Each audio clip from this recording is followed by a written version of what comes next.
Good evening. Hi, I'm Alicia Anderson. I'm Managing Editor of Journalism at Detroit PBS. Thank you all so much for coming out tonight. I know we didn't have the best weather. We appreciate you coming through the rain and joining us tonight for this conversation on caregiving. If you have cell phones, please do silence those. For the past year, our station has highlighted the crucial role caregivers have in our communities.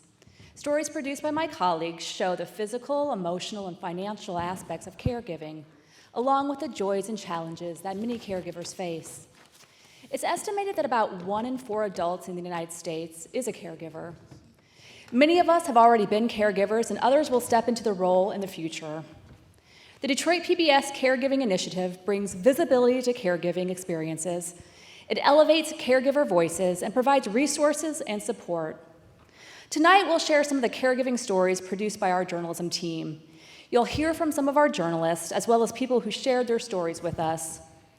Support for the Detroit PBS Caregiving Initiative is provided by the generous support of the Ralph C. Wilson Jr. Foundation, In Part Alliance, Michigan Health Endowment Fund, and AARP Michigan. We'd also like to thank the community partners who are here with us tonight. They're sharing valuable resources and connecting with attendees throughout the evening. Now it's my pleasure to introduce tonight's host. He's also the host of American Black Journal on Detroit PBS and is a contributor to our weekly news and public affairs show called One Detroit. Here is Stephen Henderson. Thank you. Good evening, everyone, and welcome to the St. Patrick Senior Center. Before we start, I just want to say this is my first time ever in this building, and that's a little strange because I've lived in Detroit for most of my life, and I've lived not far from here for most of my life. I walk past it on my way to the symphony and other things next door, but it's really great to come inside and get a sense of what this place is about. I want to thank Alicia for kicking things off for us today and introducing me, and welcome all of you who are joining us here at the St. Patrick Senior Center and to everyone who is watching at home. Tonight's conversation is about connection, understanding, and the very real challenges and rewards that caregivers experience as they tend to parents and spouses, their friends, or any other loved one. I say this all the time. I don't think there's anybody anymore who is not in some sort of caregiving relationship, either somebody who is giving care to someone else or someone who needs care. And I don't know that that was always true, or that we always acknowledged that that was true, that this touches so many of our lives. Throughout the program tonight, we're going to hear from people who support the folks who give care to others, providing the knowledge, expertise, and resources which can make all of the difference in the world to caregivers and their families. So to start off tonight, we want to share a story that reflects a lot of this hard work. Let's turn to a talk we had earlier this year with Satrice Coleman-Betts. She's the executive director here at the St. Patrick Senior Center. She shares her own caregiving journey and the work of the facility that we are sitting in right now. It's part of an ongoing series at the station. We call it Caregiving Conversations. When I was finishing graduate school, my mother was trying to take care of my grandmother, who was diagnosed with terminal cancer. So as an only child with a mother who was a professional and probably not having a lot of caregiving skills, because my grandmother used to be the one taking care of everyone, I really wanted to come home and help my family. So just seeing the struggle of my mom trying to balance her career and her work with taking care of my grandmother, and then my grandfather always being the one that was being taken care of, and seeing him struggle and decline, watching his wife decline, that was my first experience. I have a research background, and so I was like, okay, I can come and give back to my community just for a little while. And I was saying that turned into 27 years of being here at St. Patrick's Senior Center.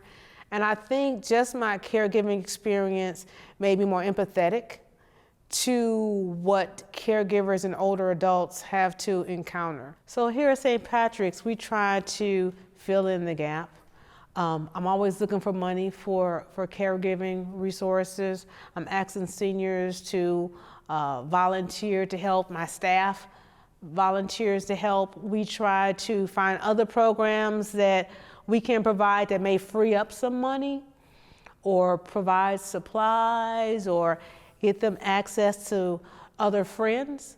Other senior members who may check on their friend, or they go over and do some things for them, or they pick them up, or they take them to the store, or they take them a meal to help out.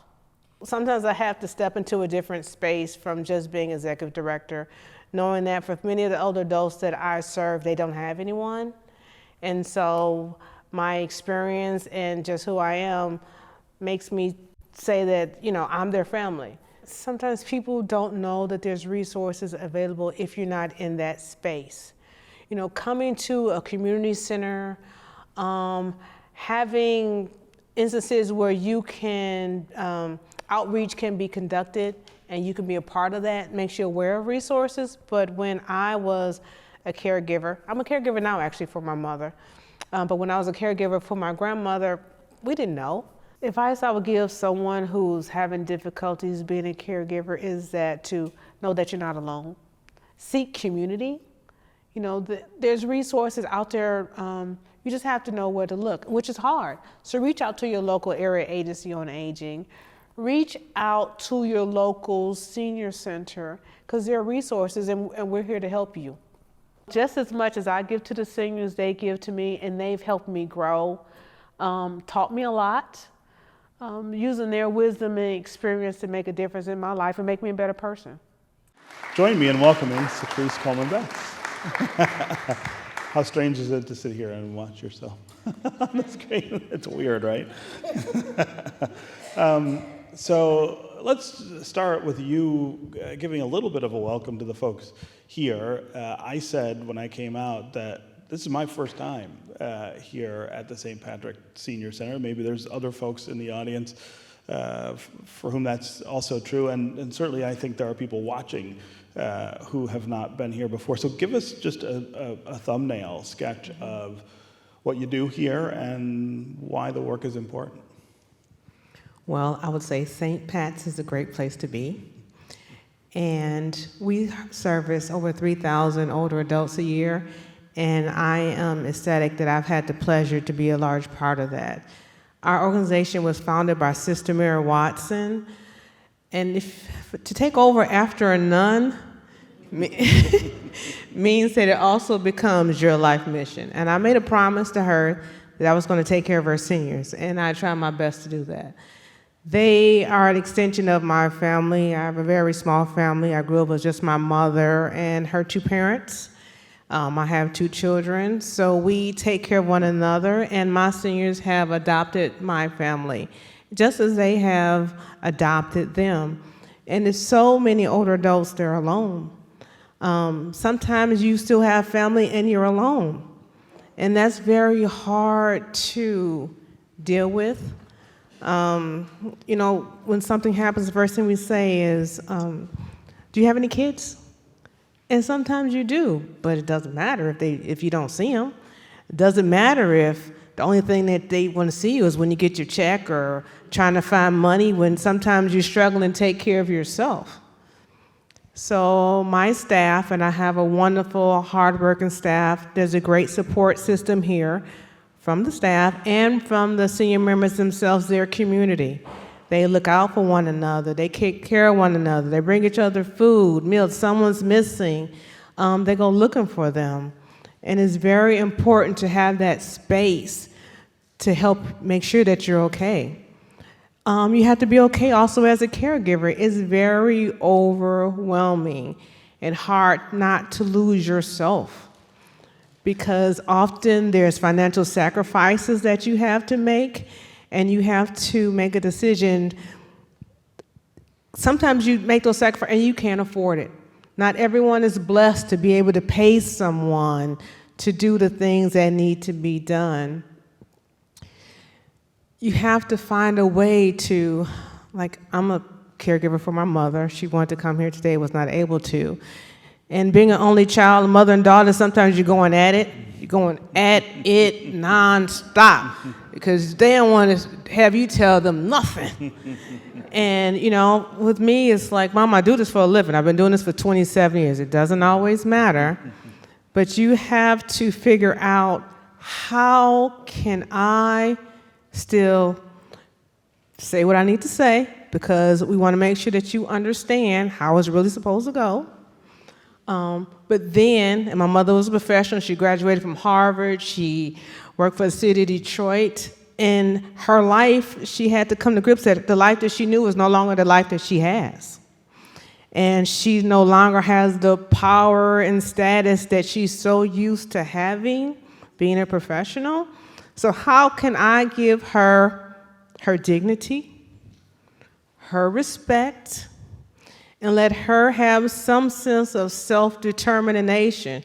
Because sometimes when you're tired and there's so much to do, it's like, here, come on, do this, do that, come on, let's go.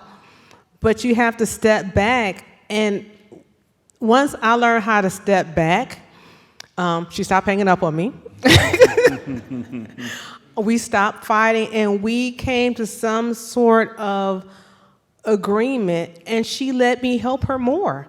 But I had to stop being the boss, and I had to stop being offended by her telling me I'm the mother and you're the child, because sometimes it felt the other way, like I'm the mama and you're the child, but you're not. But you need my help. And I still need yours too, because someday I'm going to be in that same space. And how do I let my children help me? Because I still want my dignity, my self-respect, and even if I'm a diabetic, I don't want to eat that, you know? So don't tell me to eat that, because I don't want to eat that.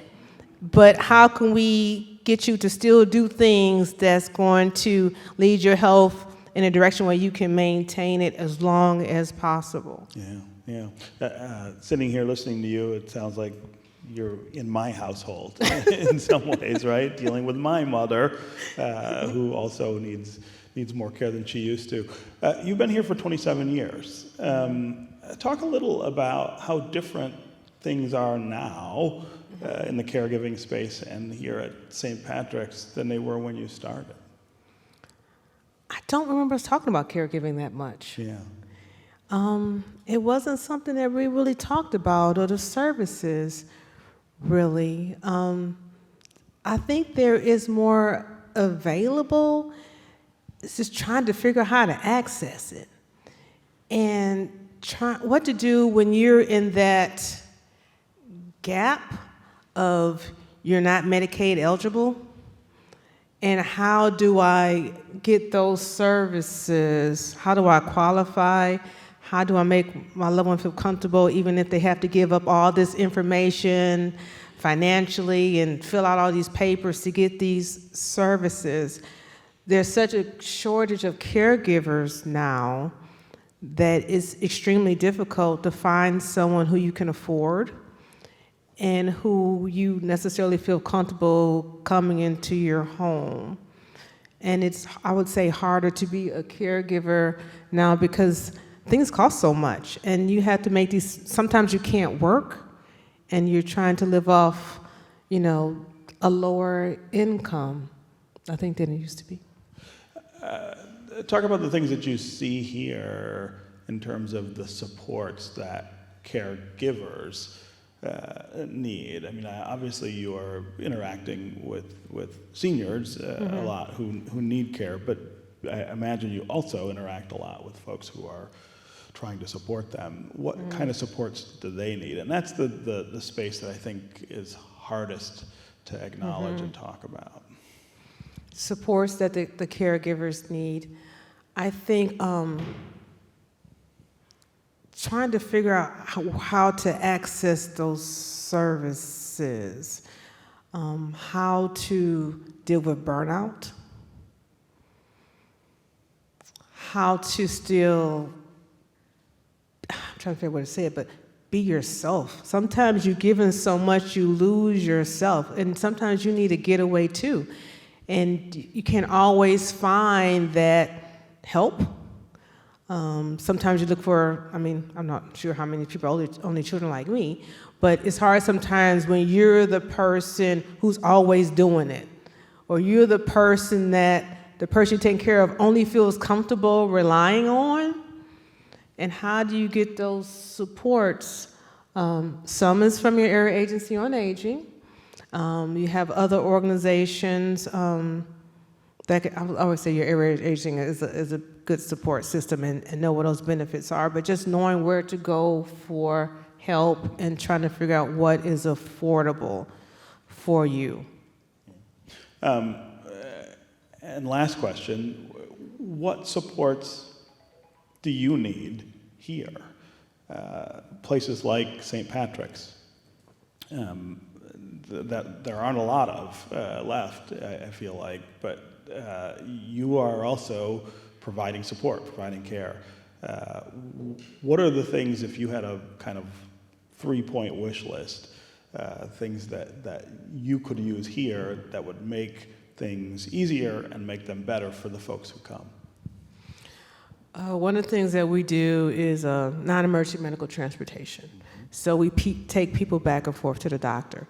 One thing that we could use as a support system, for those who need assistance going to the doctor, we have opportunities for people to be advocates, to go with the person to the doctor, and sometimes that is a respite for individuals to know that, hey, my mom has to go to the doctor, or my parent has to go to the doctor, or a spouse.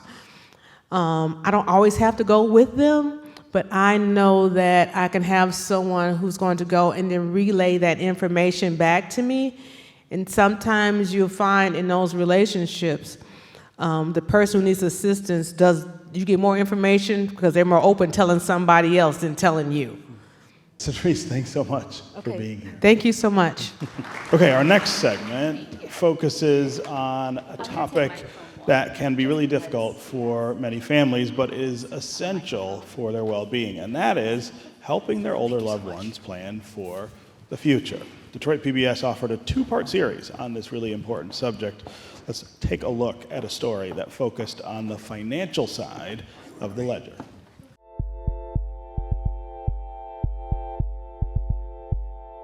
We're at the home of Judy Page. She is 81 years old and lives in Northwest Detroit. Recently, she and her daughter Erica visited the Elder Law and Advocacy Center to prepare for Judy's future. Why did you decide it was time to meet with the attorney and talk about your mom's future? Her older sister is almost a year older. Her and my cousins, her daughters, had sat down to talk about her final wishes probably about 10 years ago, and had urged us to do the same. And just, it's not an easy subject to breach, and so just had put it off for a while. But I saw an email that invited, the community to come and learn about estate planning and wills and trust and the like.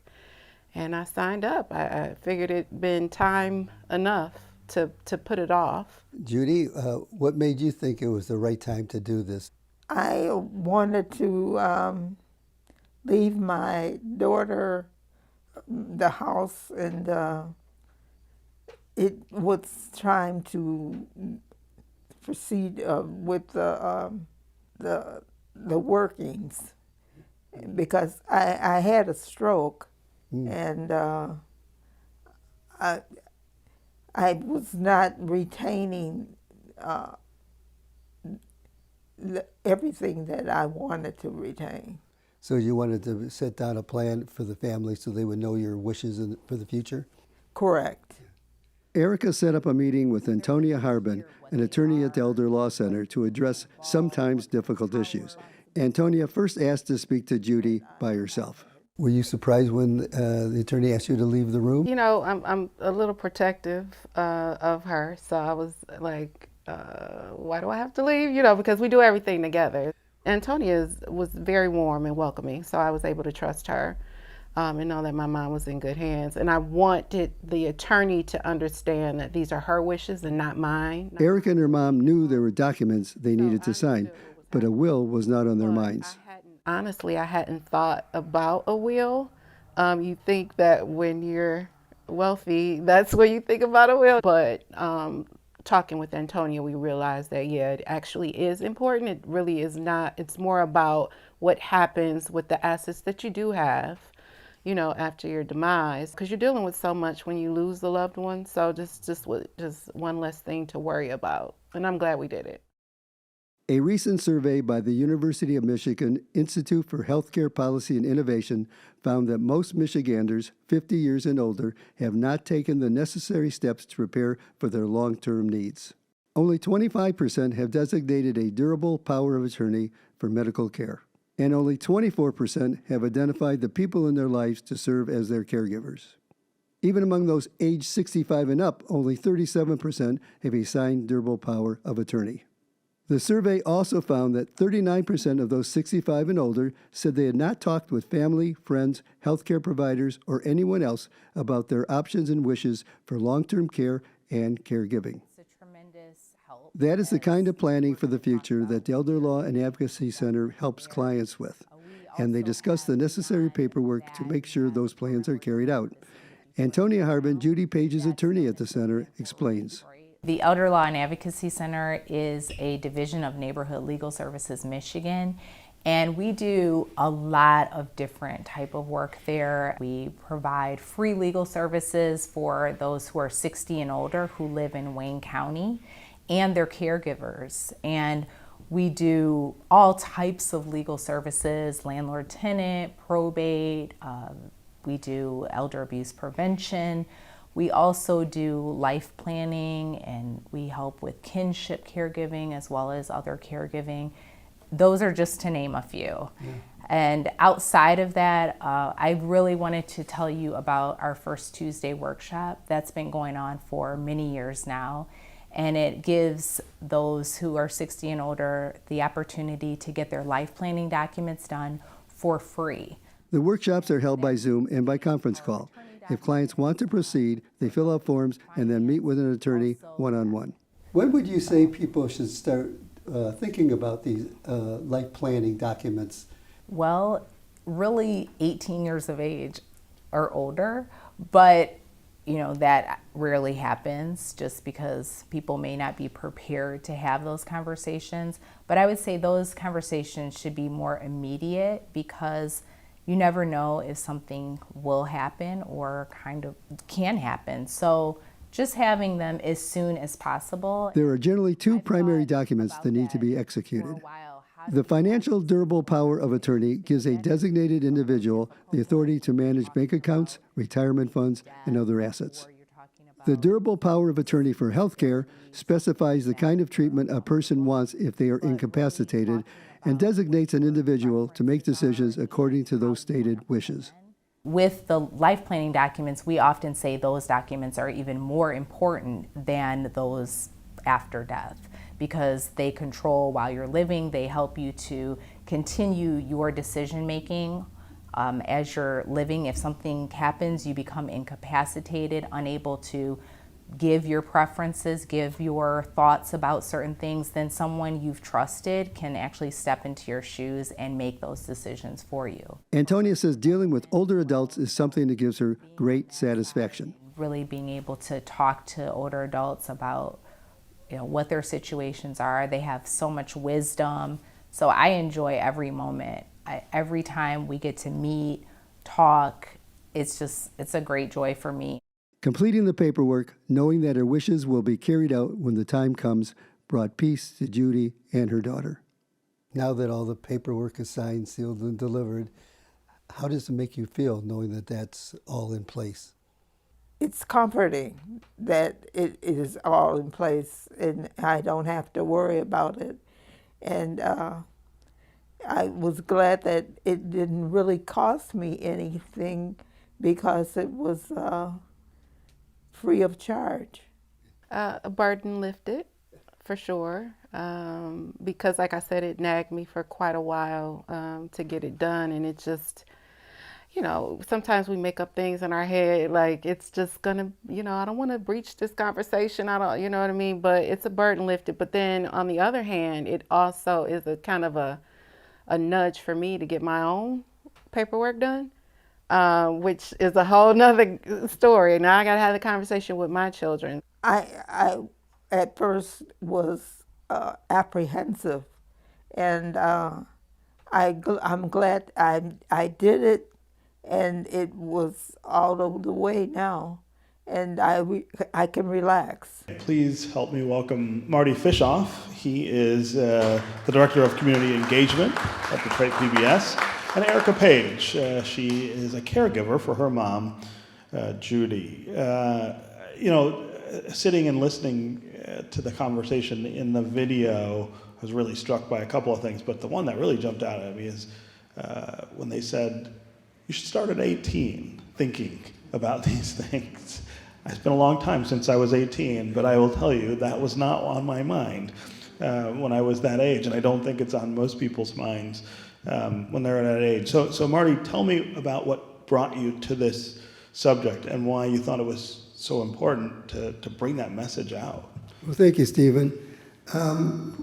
What we do at, and you know this because you're part of the crew, what we do at Detroit PBS and the One Detroit and ABJ is we go into the community and we build partnerships, we connect with people, and we ask them what's the important issues that matters to them in their communities, and we heard caregiving over and over again. As you pointed out, 1 in 5 people are caregivers in this state. We all know it's a far bigger number than that. A lot of people don't call themselves caregivers, but they are. So we decided, we've been actually working on caregiving for about 4 or 5 years during the pandemic is when we started. And it matters to me. I took care of my father for the last 10 years or so of his life, brought him close to where I live and was there as often as I could be. Wish I'd been there more often.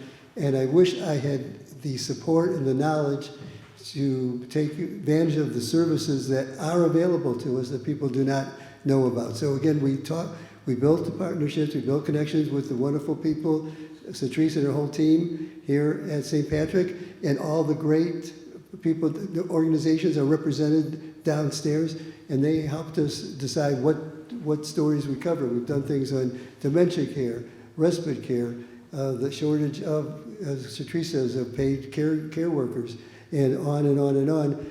And they also said that people aren't getting prepared for end of life. We call it planning. We like to call it life planning instead. It's a little less gloomy. And how they should make their wishes known, because once you get incapacitated when you're 18, it doesn't matter if you're 18 or 58 or 88. If you haven't done the planning, it's hard for the doctors, the lawyers, your family to be able to make sure that your wishes are carried forth. So you got to get it in writing, you got to get it signed, you got to work with attorneys to make it happen. In other words, the burden on your families is horrific because they're guessing what you wanted, and if you don't have it in paper, even if they know what you wanted, it may not be enforceable. So we talked to the wonderful Antonia Harbin there, and she said, get it done and get it done now. Now, right.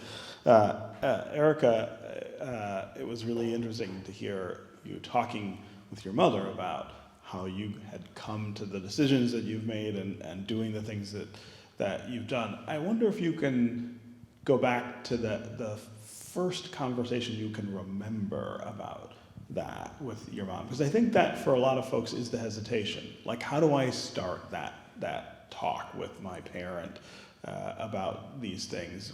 How do I get that door open? So my mom is one of 7 children. It's 6 girls, 1 boy. So during Christmas dinner one night, my cousin was kind of teasing me. Like, did you get your mom's business right? Because we got our mom's business right. And I'm like, what kind of business you talking about? And so she was like, her will and trust and end of life planning. And I'm like, tell me more. And because it's 6 girls, they're so competitive that their offspring, me and my cousins, I love them, but they trump me, I trump them. It's just our relationship. I don't know. I'm closer with my friends. I don't know, whatever. So she wouldn't tell me. She was like, here's a card. And so I was like, okay. So that card sat, it was a magnet, and it sat on our refrigerator for years. And it just was like right here. Like, get it done, get it done, get it done. And I was like, I want to ask her like more questions, but I know she's not going to tell me. So I saw, I think it was like a Facebook post or something, and it was like, log on at 7 o'clock on April 30th, and we'll tell you about life planning. And I put it in my phone, my calendar. The reminder came on, and I didn't ignore it. And so I logged on, and when I logged on, I recognized the presenter. So I was like, oh, okay, thank you. And so I listened, and I learned about life planning, and then I called her. I had her number. I called her afterwards, and I was like, can we talk more about this? And she's like, absolutely. And so it was at Christmas 15 years ago. Wow. Yeah. And talk about what it's meant to your family to confront all of this and to put it together, like the importance of having that conversation and have it lead to concrete decisions and action. Yeah, it's like this, you know, it's so morbid to talk about end of life planning, but once we got into it, we start going through pictures and then old clothes, and then I got to ask questions about my paternal grandparents, who I was never, you know, I never had the privilege of meeting. They were deceased when I was born. And just to learn more about my lineage, and the most important and impactful part of this is I understand now, because I left home at 18. I went off and I, you know, would visit and, you know, periodically, and I'm an only child, like Satrice, but the most impactful thing is talking to my mom and being around her more, and I'm like, oh, that's why I do that. Oh. And I tell my daughter, like, you know, you go, and she's like, Mom, I can't stand it. Well, you gonna do the same thing when you, like, it's just like, it's like, is it really genetic that because she would do things, and I'm like, why are you, and so now I'm doing them. So just take the leap. Have the conversation. It has to happen. Like, it's not like it's inevitable, like it's gonna happen. So you might as well prepare for it, because when you're grieving, you don't want to have to think about stuff like that. So. I wonder if you've started to think about how this goes into the next generation. You mentioned your daughter. Have you thought much about how you carry this kind of forward, and will it be easier because you already did it? Yeah. So this is the most valuable free experience we've been through, and so, you know, I think I'm clever enough to take the documents that were prepared by a professional attorney, read through them, and then, you know, make them my own so that I don't have to pay an attorney to do it for me. But the thing about it, Stephen, I haven't done it yet. Those papers are in the little safe, and they're sitting there, and I still have not taken them out and said, okay, should I change this? What should ChatGPT? I still haven't done it yet. So that lends to the fact that, like it's a human thing. You don't want to. What's the hesitation, do you think? I have 3 kids. So I have to divvy up everything by 3 of them. I do have a favorite. I'm just gonna put it out there. I do. I think they know who it is. Well, and they're gonna see this too. So because I have time, I have the energy, I have the will, the desire. I just have not done. It's just like you gotta face it, and I'm telling y'all, just do it, and I ain't did it, so it's like hypocritical, but. I will, but yeah, it's like you got to think about the end, and that's not easy. Yeah. Marty, you mentioned we've been doing this work since the pandemic, really, so now 6 years. Pull out some other kind of threads for us that you feel like have presented themselves over and over again, that people who are, you know, still hesitant. And I love that Erica admits that she's still hesitant about some of this. Some of the things that people can kind of grasp onto to push through this. Yeah, well, we did, the second part of the series was about health planning, and that's even more important if if your loved one is in the last stages of life and is in a hospital or in hospice, and you don't have those papers and you don't know what they want because you were nervous about talking about their death, then you're in a world of trouble. And I was I was in that situation, so I want to get that word out there. But we've done, it's really the emotional stories that really get us, and we're going to hear some of that stuff in the next panel. But just being with Erica and her mom, Judy, the love, the relationship they have, that I think they admitted was strengthened in the process, should be a lesson to us all. So let's make it happen. Okay, let's give Marty and Erica a round of applause. Okay, caregiving is not only about meeting physical needs, as we've heard, it's also about connection. Our next story explores the rich therapeutic benefits of storytelling and social interaction for seniors and their caregivers. Let's take a look.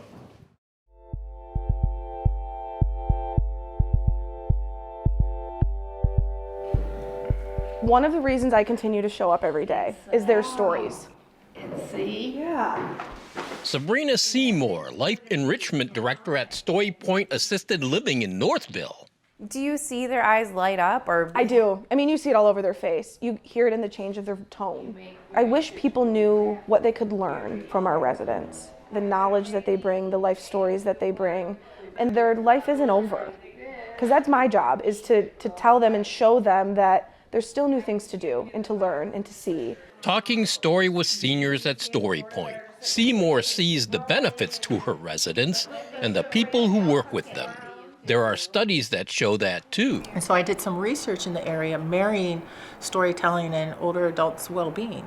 And the results were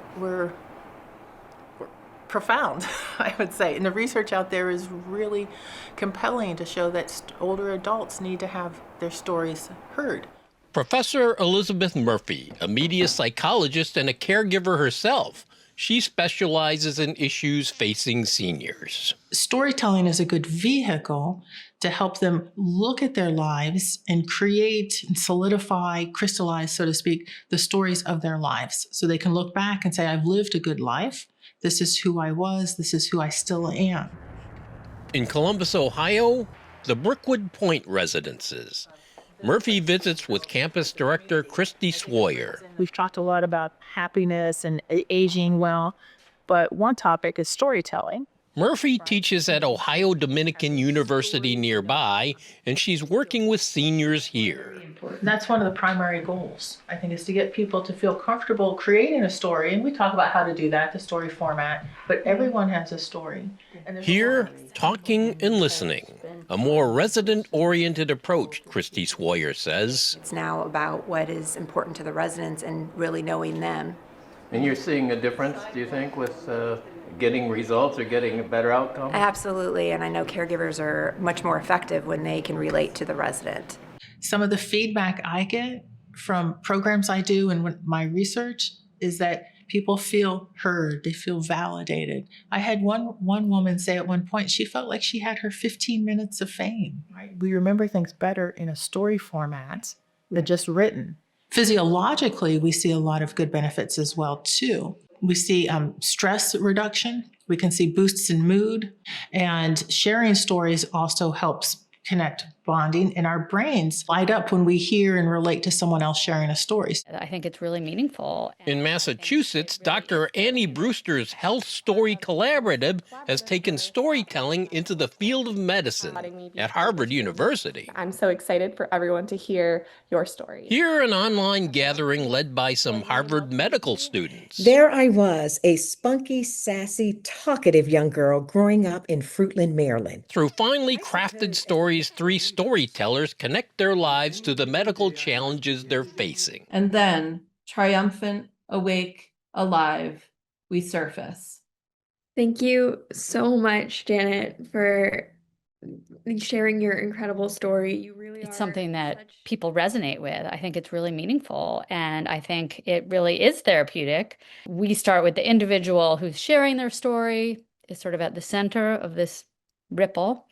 and they get therapeutic benefit from engaging with their story, from telling it, but then it ripples outwards and it impacts the people who are receiving that story. It's the least that I can give to the future of the medical profession if we influence, three of us influence a few people and they influence a few people, then we are doing a service. It seems like something that makes perfect sense. We should be doing this a lot more, right? I agree with that. I mean, of course, our whole mission at Health Story Collaborative is just that, to create time and space for storytelling, primarily because we don't do enough of that in this day and age. And we're doing, with social media, so much that is like not really storytelling, but it's sharing, but it's like truncated little media bits. So our whole goal is to create that time and space.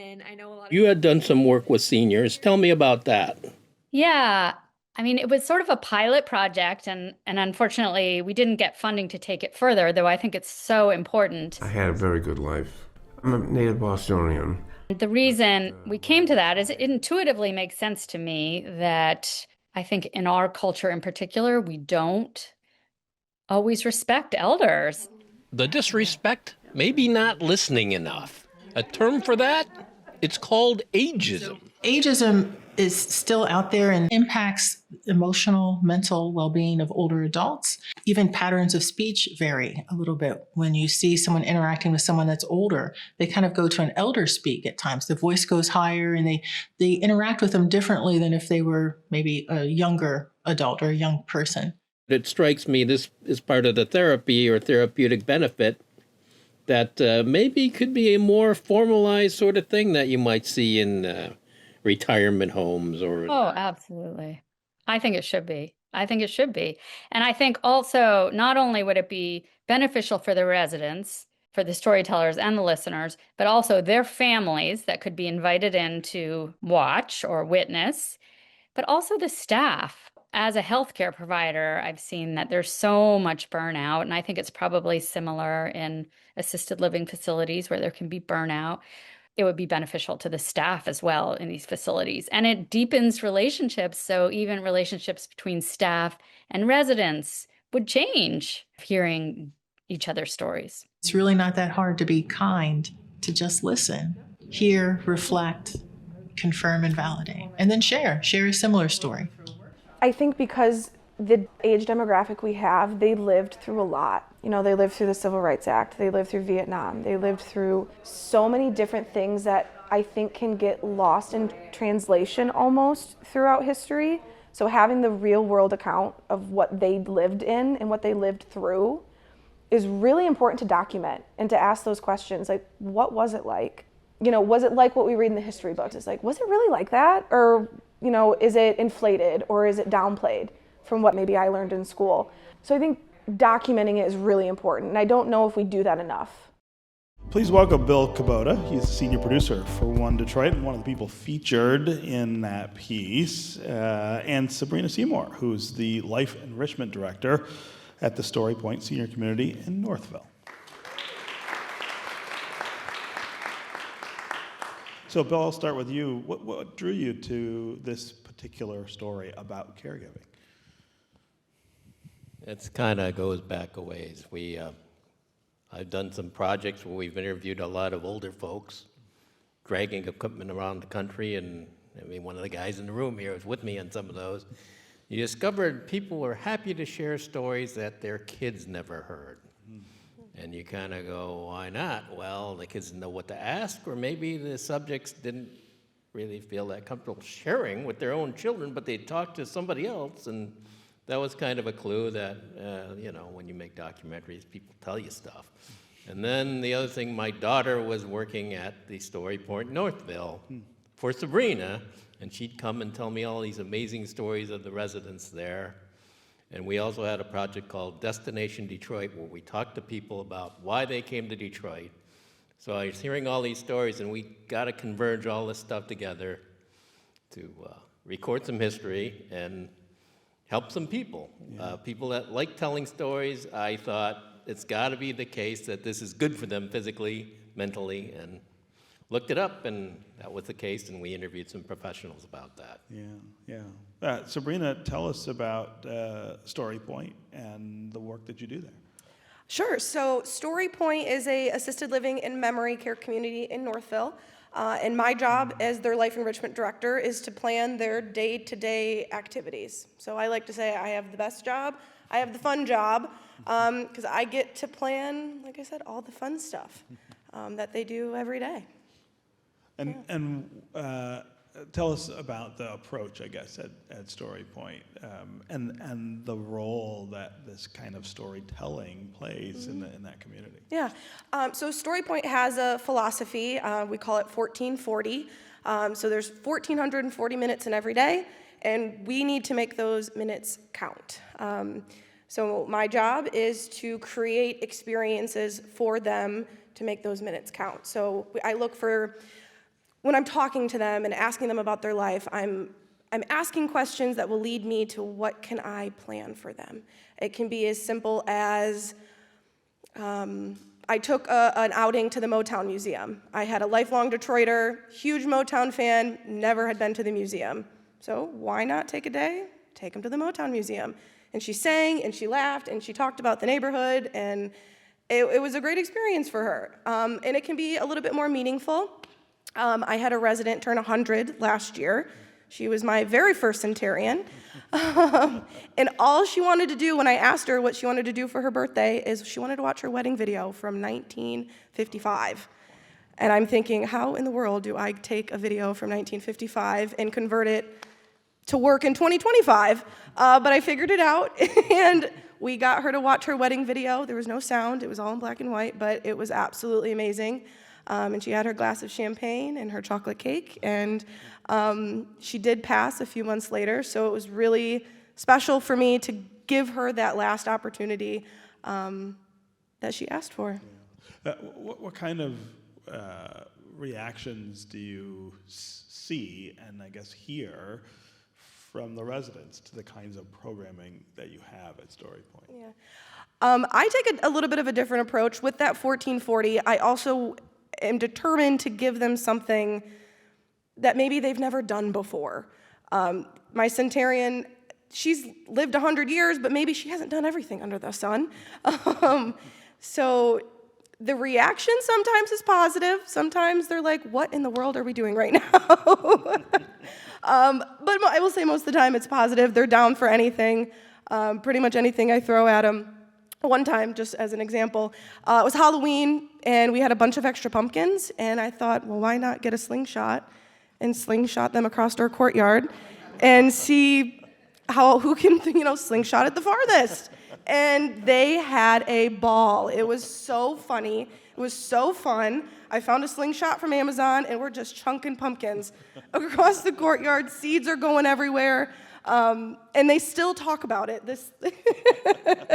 about who had the farthest pumpkin and wondering if the seeds are going to sprout into pumpkin plants. We're going to find out this spring. Bill, talk about the things that you heard from the experts that you interviewed here that I guess resonate with you in terms of that power of storytelling that you were talking about and why it matters to this population in particular. Well, I think one of the things that Elizabeth Murphy, the PhD that wrote her thesis about all this, was saying that she said that one woman said she had her 15 minutes of fame. I think it's being listened to, and on top of that, that's a psychological advantage to just, I think, to have people listen to them. That struck me as one of the obvious things, but it passes down to just not just psychological, but physical issues that can be along the lines of, the respiratory and everything like that.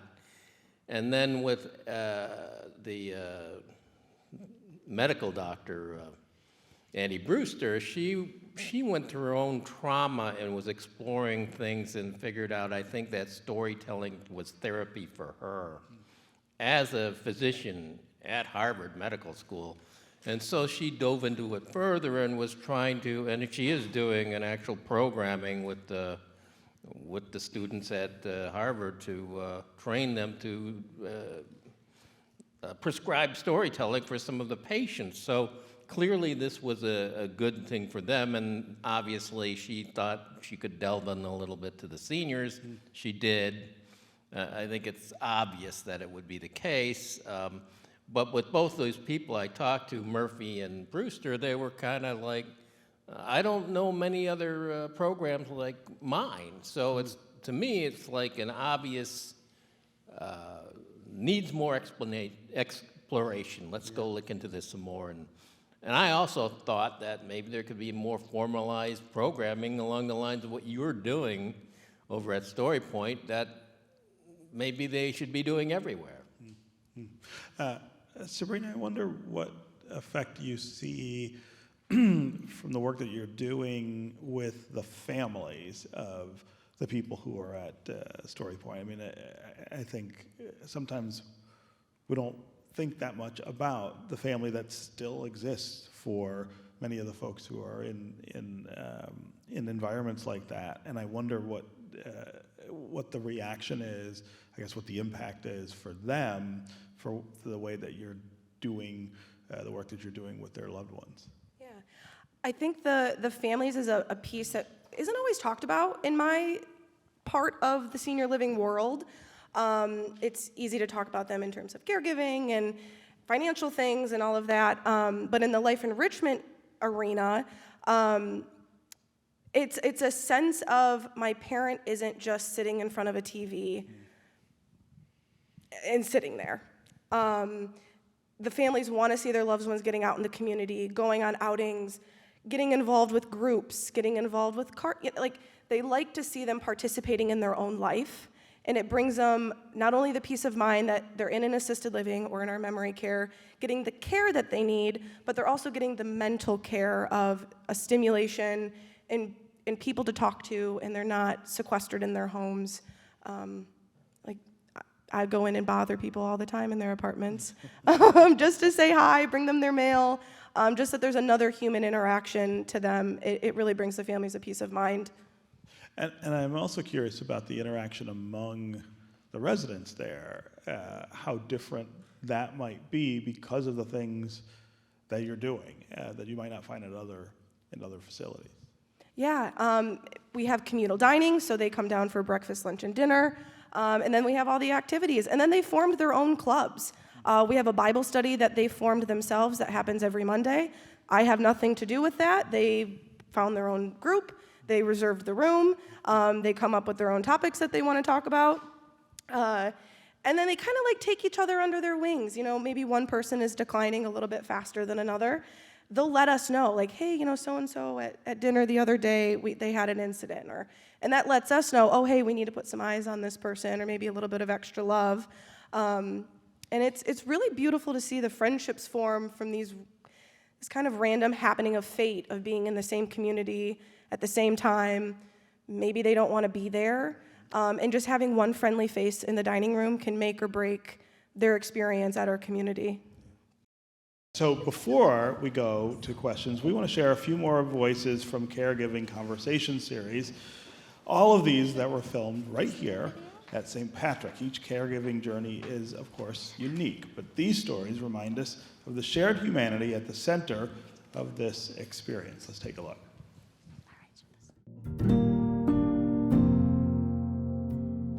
My mom is Julia Esau.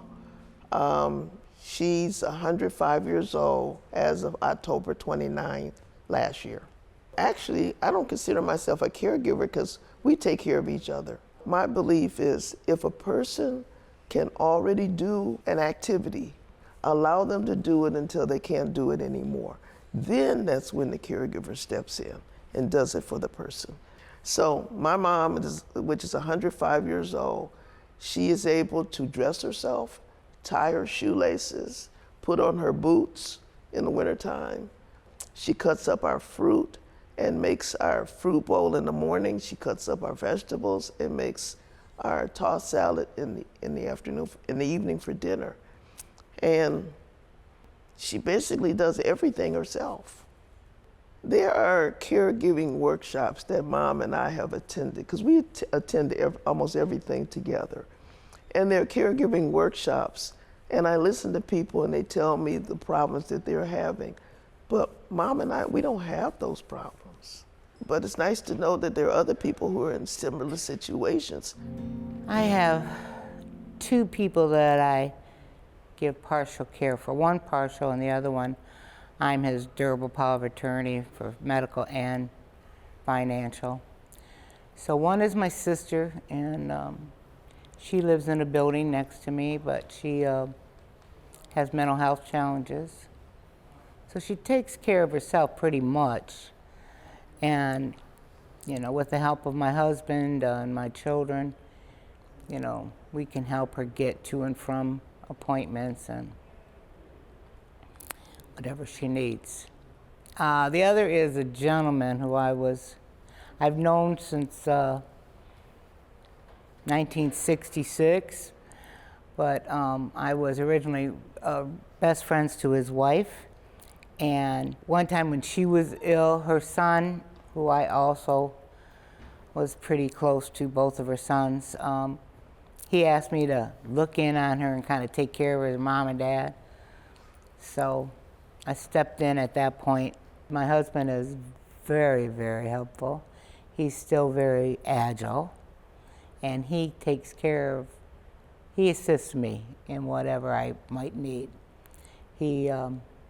And my kids will fill in when he can't. I have 3 adult children that are living, and they all live in Detroit. And having my children close and my grandchildren, it's very rewarding that they take an interest and they're really willing to help in any way they can. One thing I would say, don't forget about yourself. Try to make time for your personal care for yourself. Because as it's pointed out many times, if you're not able to care for yourself and you're not there, you won't be able to care for anybody else either. I took care of my mom. When she got sick, my sister asked me to take care of her. My sister passed away in July 24. So I stepped in, and then time came along to developing dementia. I really didn't know what to do. So one of her cousins asked me to bring her to a place called St. Patrick's Senior Citizen Place, which is here. It was a big help for me to bring her down here every day, you know. We'll get involved with some of the activities that they had. It was like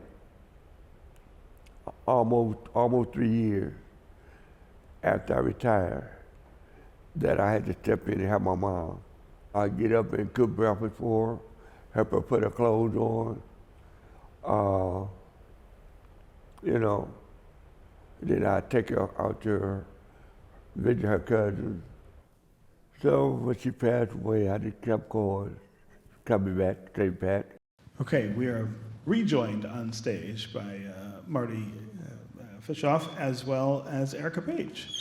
And we are getting now to audience questions. I believe there's a mic there. Let's start with the young man who had his hand up.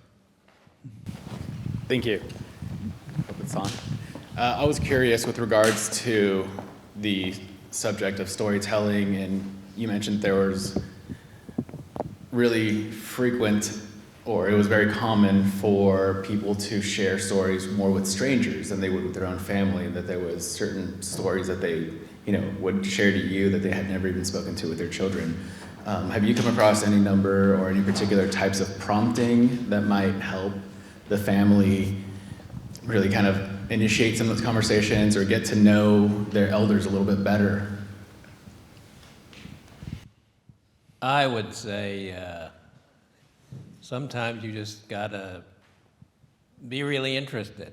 And some of the things I discovered early on was people didn't know how to ask the questions. Now, the project I was working on, I knew I wanted to ask them specific questions, so they were there in a certain point of history I was interested in talking to them about. But you would have thought the kids would have known about it too, or there might have been issues, relationship issues and that sort of thing. And I did a whole project where it was really about the kids didn't know what their fathers were doing, in part because they didn't know what to ask.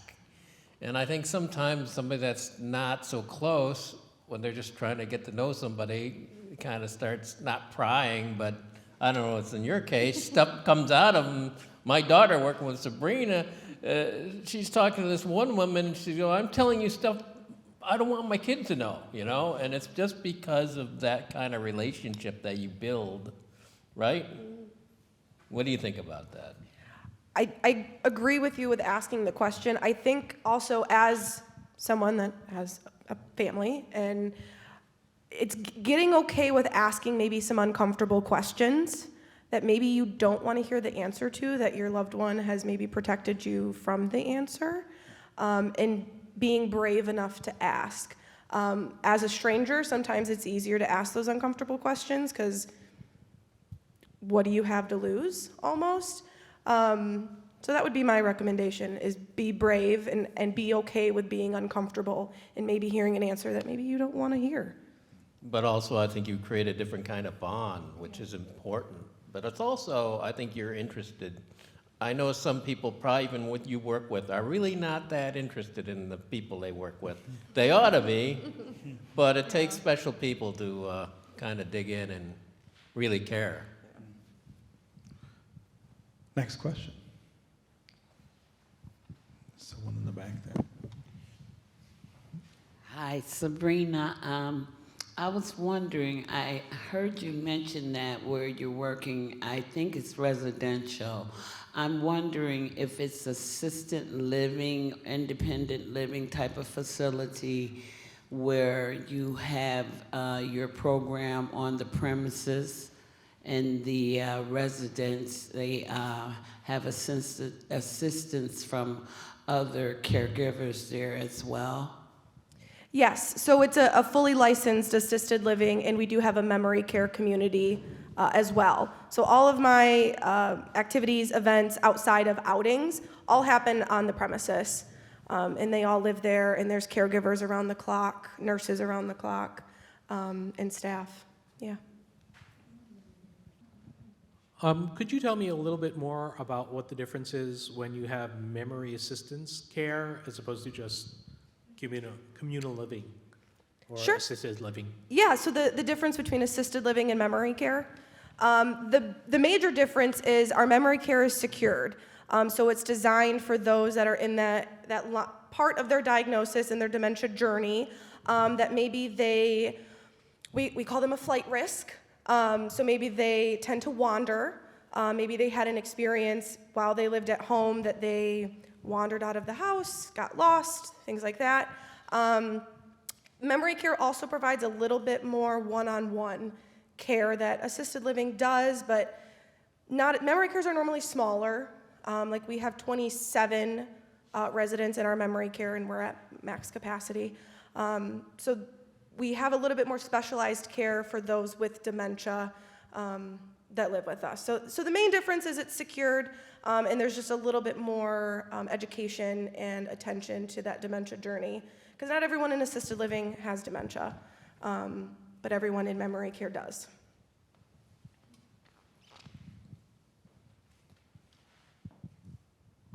This question is for Marty. At the elder law place, recently I just lost my father, and he lived in Selma, him and my mother. They're both passed on. So there is property down there, and I'm wondering, can you help me if I contact elder law in directing me in steps to take to salvage all that? Because I'm really lost right now. So I'm not an expert in that kind of legal, a conversation. They're really wonderful people. I'm sure I can help put you in contact with some of the people who work there. I'm not sure they do that kind of, interstate and specific kind of law, but I'm sure they can provide some information and maybe some referrals. They're really good people, and I'm sure there'll be anything they can do to help you. I believe I can help answer that question for you. I'm a volunteer for I'm a volunteer attorney for the Elder Law Center. And for a situation that I just hear Ms. Sabrina address, for that type of situation, we would advise you, that I presume is Selma, Alabama, correct? Yeah, we would refer you to an attorney in Selma, Alabama, the state bar for that state. They would give you a list of attorneys. Some may do pro bono work that can help you, assist you with that matter. But for matters in Wayne County, the Elder Law Center, we can assist you with those matters. Yeah. And our services are free. Yeah. If you're 62 years of age, 60 years of age or older and you live in Wayne County. Mm-hmm. Thank you. It's almost what I said, but a little more depth. A little more detail. There were some questions over here, I think.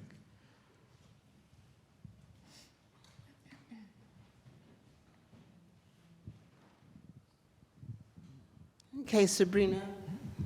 So, do you have residents that are TV bound that are hesitant to participate in activities? And what kind of methods do you use to get them engaged in functions that'll help them, as far as their mental agility and things like that, so they can stay involved? Yes. I do have quite a few that they just like to be in their room. They just like to sit and watch their shows and be in their room and work on their puzzles. And my method may not be the same as other people in my position. I like to meet them where they're at. So if I have tried all the tricks in my book to get them out of that room and they just don't want to, that's it.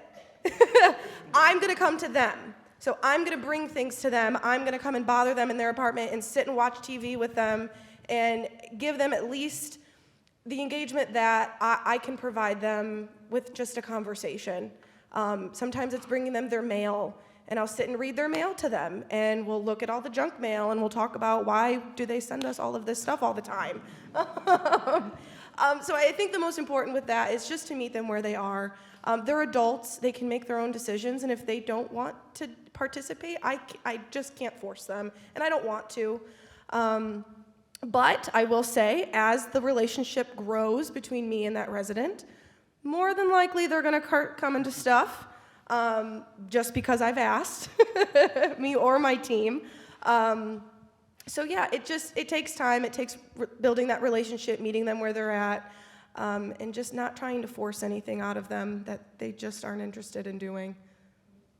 I think you mentioned the word incapacitation.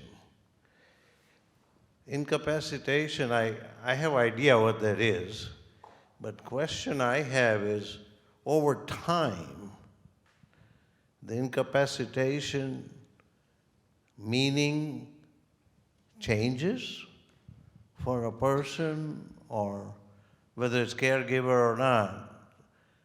Incapacitation, when is it like there all the time, or it changes? Well, my understanding, and we do have an attorney here, so we can pass the mic to her, but incapacitated in this sense is that you're in, let's say, in a hospital or in a hospice, and you're not able to express yourself and make decisions or communicate them. That's what I meant by incapacitated, when you need somebody else to make a decision for you because you're not in the state to be able to express what you want to happen to yourself, the kind of care you want. At the Elder Law Center, some of our clients, they may have a slight form of dementia, et cetera, and that doesn't necessarily mean that they're not able to sign a contract. So we usually do an assessment to make that determination because they may know the extent of their bounty, the extent of their assets, and who they want to give them to. So it's not an automatic, no, we can't assist you, we can't help you. We do an assessment. We have them to come into the office, and we ask them specific type of questions. And if we feel satisfied, then we will draft up their estate planning documents because, as you know, those are contracts, they're legal contracts, and one has to be competent to sign that contract and to be of legal age as well. By an attorney. It's done by an attorney, because we're drafting a will for the party, a durable power of attorney for their finances and for their health care. Durable power of attorney for health care. A ladybird deed, which is like having, it's like putting a beneficiary on your home, your real estate, your home. And so they may be able to sign that particular contract, which is a will. They may be able to do that and understand that. So we have to get clear understanding. And if we don't have that clear understanding, we will not draft those documents. So it's not a, oh, they've been diagnosed with dementia, they won't be able to come in. It's not that. We give each person that opportunity by the conversation that we have with them and about the extent of their bounty, their assets, et cetera, their estate. Pardon? Does that change the assessment over time? Does the assessment change? No, the assessment is the same, but each client is different. So we take, on an individual basis for each client. Each person is different. Some people may not be able to answer those questions, and those individuals we cannot help. They would need to go through probate court for guardianship or conservatorship to draft up those documents. I wanted to add one thing on that. A doctor also can deem someone incompetent. If someone was diagnosed with dementia, and I'm specifically talking about dementia, and you wanted to move your loved one into a memory care or an assisted living, you can go to the doctor and they'll do an assessment very similar to what they'll do at the law office, and will deem that person incompetent, and that's where your guardianship and power of attorney will come into play once those things are already signed and done. Having read a bunch of articles here and there, I'm not an attorney nor am I a doctor, but today, this month, you did this assessment. The disease is such, it might change over time. When it comes to dementia, the person isn't going to get better. Dementia is a progressive disease. So typically when a doctor is deemed someone incompetent, and this is in my experience, that diagnosis does not change. I see. Okay. Yeah. Now when it comes to, if someone is intubated or something of that sort, I'm not educated on that, then I think it can change, but when it comes to dementia, it doesn't change. Okay, thank you. Hi, my name is Karen, and I am the president of my block club, and most of the seniors in my block club are already pushing 90, and it seems like their family, their grandkids have moved back in. And I've noticed that there's several of them that have problems with letting go of household things. The kids move and they leave stuff, the grandkids move in, they leave stuff. So is there an organization that deals with hoarding? Because when I see it on TV, I think of myself and say, I'm not there yet, but then who knows, 10 years from now, 20 years from now, that might be me. So is there any support for folks that can't let go or that can reach out to folks that's not family members that can assist them? Yes, there are services out there that can come to your home, help your loved one either decide to get rid of things, maybe sort things, pack things up. There's definitely services. I'm sure the St. Patrick Center has services. I can think of one that if I find you after, I can give you the name of, that I've worked with in the past that have gone to my residents' homes and helped them organize and just kind of let go of some things. Sometimes it's easier than others. Hi. I have a question for the elder law person. I recently am becoming the person that's going to be responsible for a cousin, and she'll be 79 in 2 weeks, and I'm like 6 months younger than her, but she's in a nursing home. She went in there for rehab, but she's not able to rehab now. She's just there. So she recently divorced her apartment of all her stuff, and she has one nephew, and she doesn't know what she's going to do. I'm trying to not be the person that's going to have to deal with all her stuff, but I'm really all she has, so it's looking like I'm it. And I want to know, I'm having some issues with her care in the facility she's in. Like, she's over 300 pounds, and they moved her from one floor that she was getting, she felt really good care. Every time I went to see her, she was out of the bed, she was participating in activities, but then they moved her to another floor, and now she was in bed for like a whole month. She's over 300 pounds. So I'm like, you're gonna be breaking down really soon if they continue to do this. So they told her they only had one Hoyer lift in the facility. This is 5 floors. I said, you shouldn't even know that, If they got one, they can use it on you. So, why are they even telling you all this stuff? But I'm very concerned about the level of care, and I'm not really her person on, paper. She hasn't given me like any kind of legal authority over her affairs, but I mean, if I wanted to initiate some sort of, complaint about the level of care, how can you be in bed for 30 days straight, because won't nobody get you up? And then there's other things. She wanted to do a fast, and they told her she couldn't fast because she has to eat, and the food they're giving her, she don't want to eat. But just basic things like that. What kind of rights can I have, or what do I have to do to be able to handle her affairs in that kind of a situation? What's your relationship to her? Cousin. You're okay, so you have a relationship with her. Yeah. So I would suggest you get power of attorney for her health care, be her patient advocate, get that legal contract to have her to sign that if she's able to. That's if she has capacity to do so, and that would give you more voice. But there should be a patient advocate also in that facility that should be able to address the needs and concerns that you have. Yeah, they're not very well managed at this point, so I'm looking at moving her out of there, but anyway. Well, yeah, you can do that as well. Yeah. But yeah, I would think you need to get it in writing. Okay. Perhaps there'll be more respect with that. Yeah. Okay, last question. I think mine's easy. But my grandmother right here has lots of feelings and thoughts about things and questions that she didn't want to ask. Well, I'll ask for her. She would like to know how much the cost is at the care center that you work at. So to be honest, that's a question I never ask. I don't want to know. I know that we're a private pay community, but I genuinely do not know. I can give you my card. I can connect you with the sales girl. Her name is Paige at my community.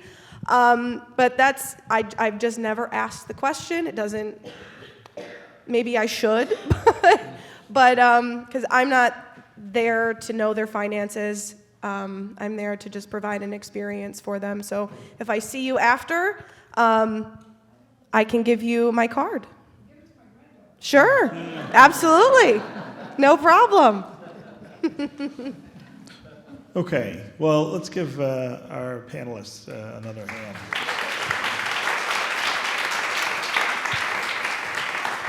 And as we wrap up, I want to thank Satrice and her really wonderful team here at St. Patrick Senior Center for hosting us tonight and for all the great services and programs they are providing for our community. Let's give them a hand, too.